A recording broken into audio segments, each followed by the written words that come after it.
संत एकनाथ जी के पास एक बूढ़ा पहुंचा और बोला, आपकी भी गृहस्थी है, मेरी भी गृहस्थी है। आप भी बच्चों वाले हैं, मैं भी बच्चों वाला हूँ। आप भी सफ़ेद कपड़ों वाले हैं, मैं भी सफ़ेद कपड़ों वाला हूँ। लेकिन आपको लोग पूछते हैं और आपकी इतनी प्रतिष्ठा है, आप इतने खुश रह सकते हो, आप इतने निश्चिंत जी सकते हो, मैं इतना परेशान क्यों? आप इतने महान और मैं इतना तुच्छ क्यों? एकनाथ जी ने सोचा कि इसको सैद्धांतिक उपदेश देने से काम नहीं चलेगा, उसको कुछ समझ में नहीं आएगा, कुछ किया जाए। एकनाथ जी ने उससे कहा, चल रही 7 दिन में मरने वाली, तो मुझसे क्या पूछता है? अब क्या फर्क पड़ेगा, 7 दिन में तो तेरी मौत है। वह आदमी सुनकर सन्न रह गया। एकनाथ जी कह रहे हैं 7 दिन में तेरी मौत है, तो बात पूरी हो गई। वह आदमी अपनी दुकान पर आया, लेकिन उसके दिमाग में एकनाथ जी के शब्द घूम रहे थे, 7 दिन में मौत है। उसको धन कमाने का जो लोभ था, हाय हाय थी, वह सब शांत हो गई। अपने प्रारब्ध का जो होगा वह मिलेगा। ग्राहकों से लड़ पड़ता था तो प्रेम से व्यवहार करने लगा। शाम होती थी तब दारू के घूंट पी लेता था, वह दारू अब फीका हो गया। एक दिन बीता, दूसरा दिन बीता, तीसरा दिन बीता। उसे भोजन में विभिन्न प्रकार के विभिन्न स्वाद के व्यंजन, अचार, चटनी आदि चाहिए थी। जरा सी कमी पड़ने पर आग बबूला हो जाता था। अब उसे याद आने लगी, 3 दिन बीत गए, अब 4 दिन ही बचे। कितना खाया पिया, आखिर क्या? चौथा दिन बीता, 5वां दिन आया। बहू पर क्रोध आ जाता था, बेटे नालायक दिखते थे। अब 3 दिन के बाद मौत दिखने लगी। सब परिवारजनों की अवगुण भूल गया। समाधान पा लिया कि संसार में ऐसा ही होता है। यह मेरा सौभाग्य है कि वे मुझसे गद्दारी और नालायकी करते हैं, तो उनका आसक्तिपूर्ण चिंतन मेरे दिल में नहीं होता।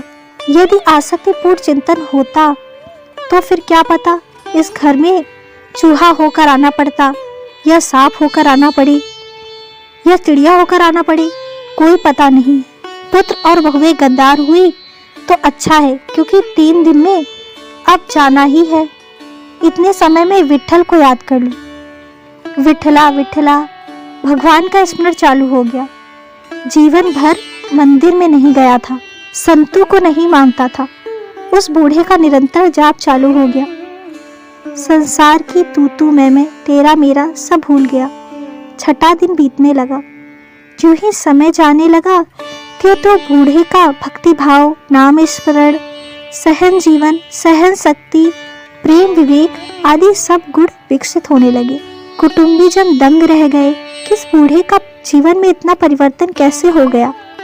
हम रोज मनौतियां मानते थे कि बूढ़ा कब मरे, हमारी जान छूटे। उस बूढ़े का 6ठा दिन बीत रहा है। उसकी प्रार्थना में उत्कंठा आ गई है। हे भगवान, मैं क्या करूं? मेरे कर्म कैसे कटेंगे? बूढ़े की रात अब सोने में नहीं गुजरती, विठोबा के स्मरण में गुजर रही है। 7वें दिन प्रभात हुई। बूढ़े ने कुटुंबियों को जगाया, बोला, माफ करना, किया कराया माफ करना, मैं अब जा रहा हूँ। कुटुंबी रोने लगे, अब तुम बहुत अच्छे हो गए हो, अब ना जाते तो अच्छा होता। बूढ़ा कहता है, गोबर से लीप कर चौका लगाओ, मेरे मुंह में तुलसी का पत्ता दो, गले में तुलसी का मनका बांधो। आप लोग रोना मत, मुझे विठोबा की चिंतन में मरने देना। कुटुंबी सब परेशान हैं। इतने में एकनाथ जी वहां से गुजरे। कुटुंबी भागे, एकनाथ जी के पैर पकड़े, आप घर में पधारो। एकनाथ जी ने घर में आकर बूढ़े से पूछा, क्यों, क्या बात है, क्यों सोए हो? महाराज जी, आप ही ने तो कहा था कि 7 दिन में तुम्हारी मौत है। 6 दिन बीत गए, यह आखिरी दिन है। एकनाथ जी उस बूढ़े से कहने लगे, तुमने मुझसे कहा था कि आप में और मुझ में क्या फर्क है। मैंने तुम्हें कहा तुम्हारी 7 दिन में मौत होगी। तुमने अपनी मौत को 7 दिन दूर देखा। अब बताओ, तुमने 7 दिन में आने वाली मौत को देखकर कितनी बार दारू पिया? एक बार भी नहीं। कितनी बार क्रोध किया? एक बार भी नहीं। कितने लोगों से झगड़ा किया? किसी से भी नहीं। तुमको 7 दिन, 6 दिन, 5 दिन, 4 दिन दूर मौत दिखी।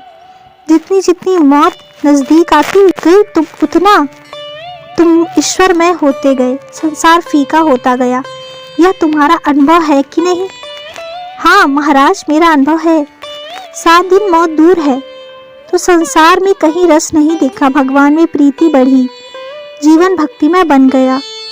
भगवान का नाम सदा याद रखो। हमारी मृत्यु साथ क्या किसी भी पर आ सकती है।